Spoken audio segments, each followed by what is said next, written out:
հարցը ով բերեց Նիկոլին, հա, ու սա արդյունք է դարձել երկու քաղաքական ուժերի,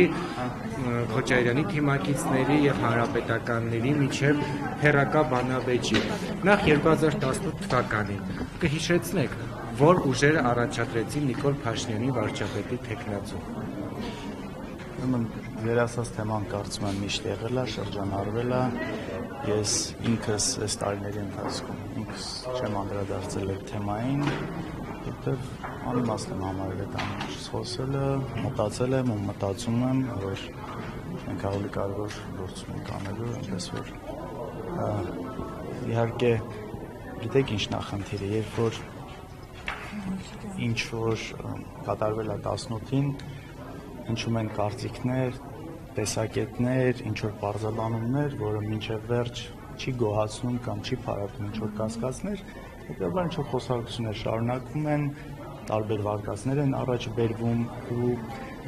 սա այնպես չի, որ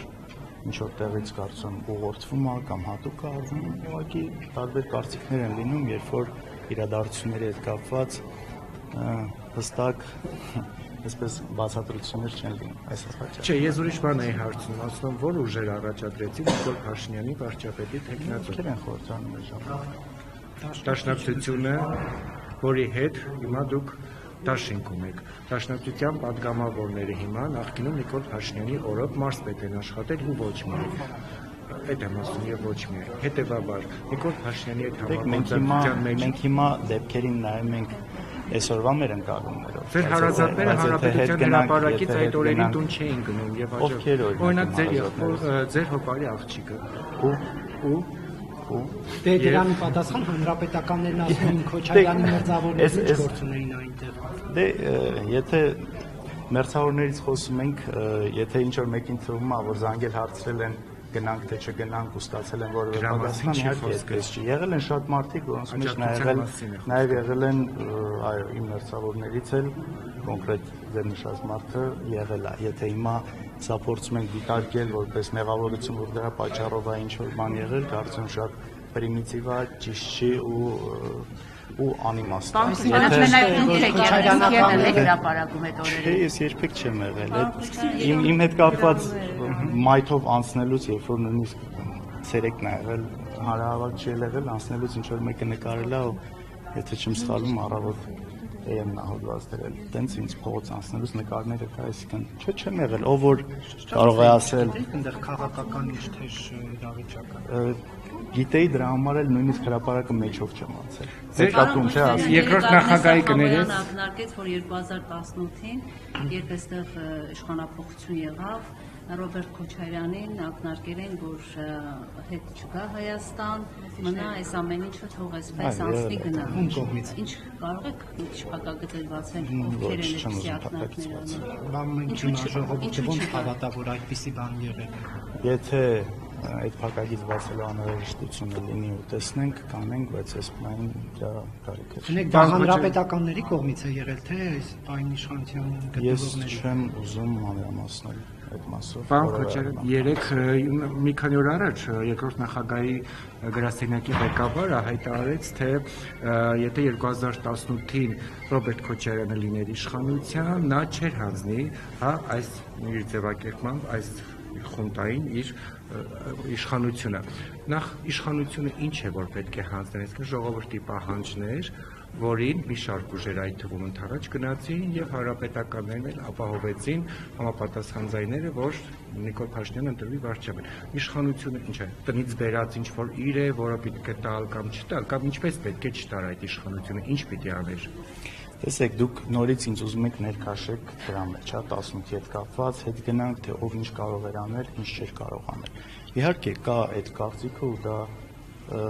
տեղ ունի, կարող է ունենալ, որ կար տարբեր միջոցներ նախ չհասցնել դրան, որ այդ ամեն ինչը լինի։ Հետո նոր, եթե նույնիսկ հասել է, այլ միջոցներ ձեռնարկել, թեկուզ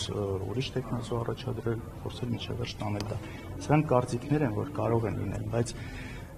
այստեղ պատճառների մասին ենք մոռանում շատ ժամանակ, թե ընդհանրապես ինչի է հասել դրան։ Ինչեր եղան, վերջին դրանից առաջ տարիները, որը բերեց հասցրեց նաև այդ վիճակին։ Ես իսկապես չեմ ուզում սրա մեջ մտնել ու գիտեք, այս ձեր ասած վեճը, որ սկսվել է, սրա հիմքում դա չի եղել, 18 թիվը չի եղել, բացարձակապես։ Սրա հիմքում եղել է այն, որ մամուլի ասուլիսից հետո, որս մամուլի ասուլիսից հետո Տենց շուտ հարցակում է սկսել, անկեղծ ասած ես չեմ հասկանում ինչի համար, պատճառը որն է եղել։ Այն ամենից ձեռնտու իշխանության է, երբ որ երկու ընդդիմադիր ուժեր։ Այստեղ մի հատ շատ նուրբ գիծ կա։ Ես հասկանում եմ այն ինչ ասում եք։ Մեր հիմնական նպատակը նշել ենք ու դա այդպես է, դրա ուղղությամբ մենք աշխատում ու ամեն ինչը դա ցույց է տալիս, որ մեր հիմնական նպատակը բնականաբար այս չարիքի իշխանությունից ազատվելն է։ Այստեղ մի հատ շատ նուրբ գիծ կա, այլ որտեղա որ պետք է արձագանքել եւ որտեղա որ պետքա մի կողմ դնել մնացած բաները։ Մենք այս տարիների ընթացքում իսկապես այդ նպատակով ենք առաջ գնացել ու շատ հարցեր դրել ենք մի կողմ, չենք մտել դրա մեջ, չենք խորացել, վստահ եմ նաեւ մյուս կողմից է դա եղել, բայց հիմա այնպես ստացվեց, որ դրա արձագանքելու կարիք առաջացել է։ Արշավի նպատակը ո՞րն է։ Սա բնականաբար ու այս դիսկուրսը տեղափոխվեց նորից 18։ Այսինքն ես դրա մասին չէր այս ամեն ինչը։ Ասացիք, որ արշավը հատուկ նախ ում կողմից եք հիմնականում այդ արշավը տեսնում եւ ամեն ինչ բարձ է, ես հիմա ո՞րն է, ինչու են արշավը։ Հենց այդ եմ, ես էլ այդ հարցադրումն եմ ուզում անել։ Որն էր նպատակը։ Այստեղ ես չեմ կարծում, որ ասուլիսի ընթացքում դիմադիր որևէ թևի հասցեին ինչ որ վիրավորանքներ է հնչել, անհարգալից որ վերաբերմունք է դրսևորվել ու նաև այդ ի վերջո այդ մամուլի ասուլիսի առանցքն էլ այն էր, որ նույն այս ամբողջ process-ի մի մասն է, նաև սրանցից ազատվելու, սրանց դեմ պայքարելու։ Ու այ հենց դա է, որ հարցերը առաջացնում, թե ինչու է դա կապված այս ամեն ինչը։ Մնացածը սրա արձագանքն է եղել, որը ինչ որ արդեն գնացել հասել է 18-ին։ Եթե կարճ պատասխանելու լինեք, ներողություն, ով բերեց Նիկոլ Փաշինյանին ըստ ձեզ։ Տեսեք,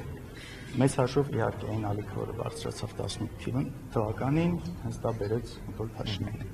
Հիմա կարելի է վերլուծել, թե ինչի բանը հասավ դրան, որ նման ալիք եղավ ընդհանրապես։ Ինչպես ստացվեց, որ այդ ալիքը ավելի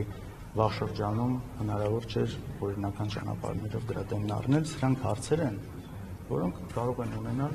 տարբեր պատասխաններ ու տարբեր եզրակացություններ։ Տեսեք, հիմա դուք ասում եք օրինական ձևով, ի վերջո իհարկե լավ, բոլորս հիմա եղել ենք չէ՞ ժամանակ։ Հիշում ենք ինչ էր կատարվում փողոցներում, ինչ ճնշում էր բոլորի վրա,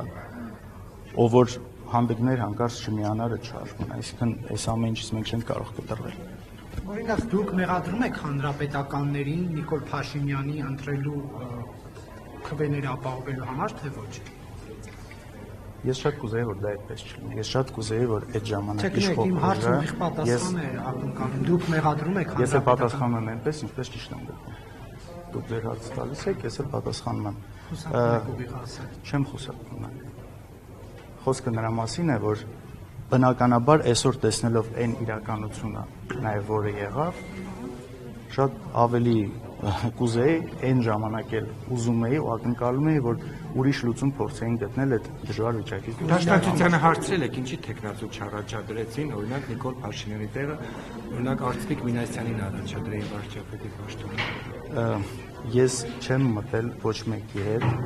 ոչ հանրապետականի հետ, ոչ դաշնակցության, ոչ Բարգավաճ Հայաստանի հետ այդ ժամանակվա իրանց ներքին քննարկումների մեջ, թե ինչպես է եղել, հիմա չեմ հարց, չէ, եթե Աննա Գրիգորյանից հարցրել եք, չեմ հարցրել այդ ամեն ինչի,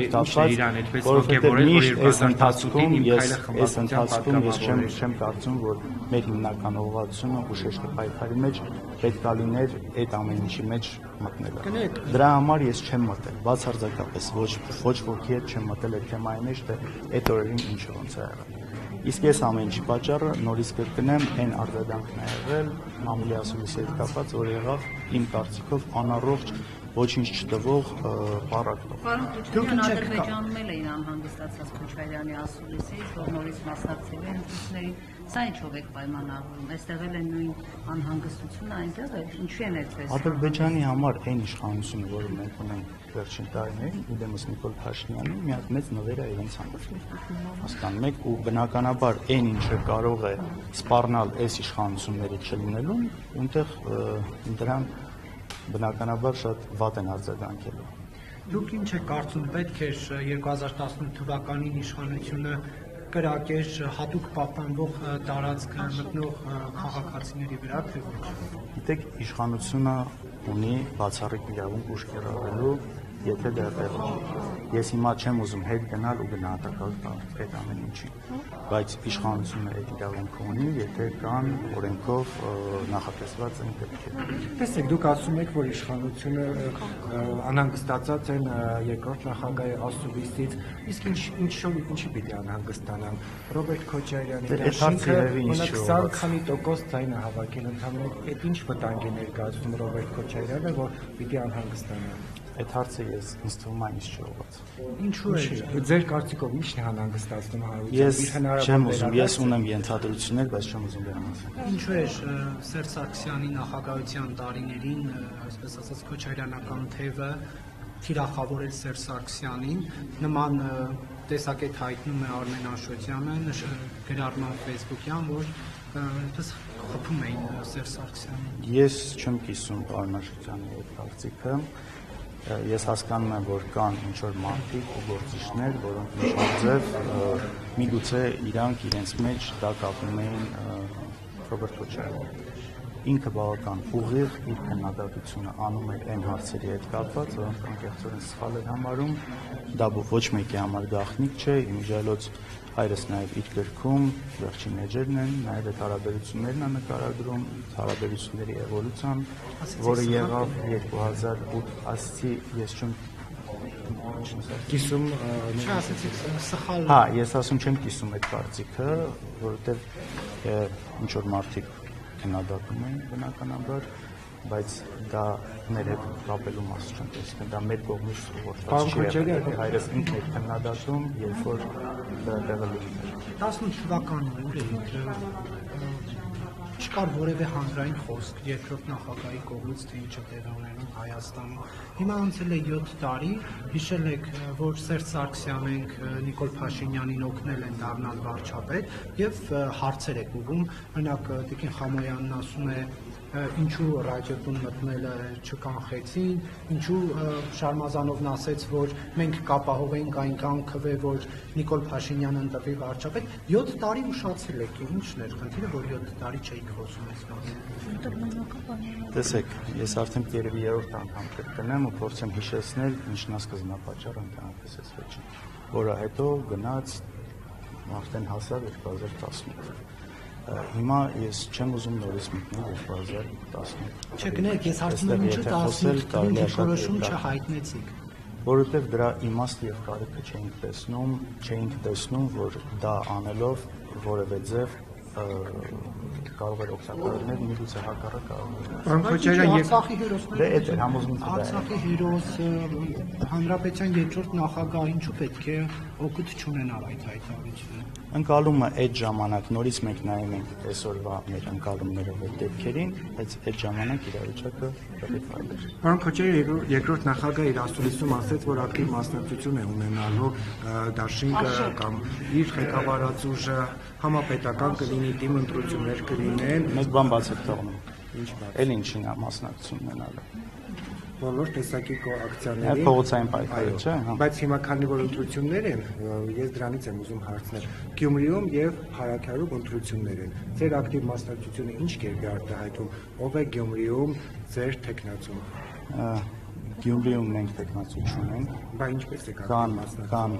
խոսքը բնականաբար Գյումրիում ընտրությունների մասին չի եղել։ Կարծում եմ որ շատ լավ հասկանում ես ինչի մասին է խոսքը եղել։ Գյումրիում մենք տեխնացու չունենք, չենք առաջադրել տեխնացու։ Ես շատ ուրախ եմ, որ Գյումրիում կան շատ անդիմադիր տեխնացու, մեծ հաշվով բոլոր անդիմադիր տեխնացուներ, ովքեր իսկապես ում հետ կապված ունենք այն համոզմունքը, որ միանշանակ ԿՊ-ի հետ չեն համագործակցում։ Իսկ որ ասացիք ընտրություններին կմասնակցեք, դա ինչի որ ընտրություններին է վերաբերում։ Տեսեք, ախր այս ընտրությունները եկել են, ընտրությունները շատ այսպես բան է դարձվում, հա, ու նաև սրա հետ կապված են այդ քննադատությունը անում։ Խոսքը նրա մասին է, որ հիմնական գործընթացներում երկրում տեղի ունեցող կլինի ընտրություններ թե փողոցային պայքար։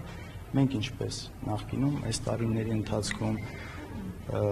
այս բոլոր դժվարություններով հանդերձ բոլորս որ կերում ենք այս process-ի ընթացքում մասնակցում ենք ունենալ, այստեղ առանձնացնել ֆիքսվել մի բանի վրա, ու այդ մասով նաև նույն ասուլիսի ժամանակ, որին դուք եք ներկա, ասվել է, խոսվել է ու ավելացնելու ինչ որ բան կոնկրետ ես չունեմ։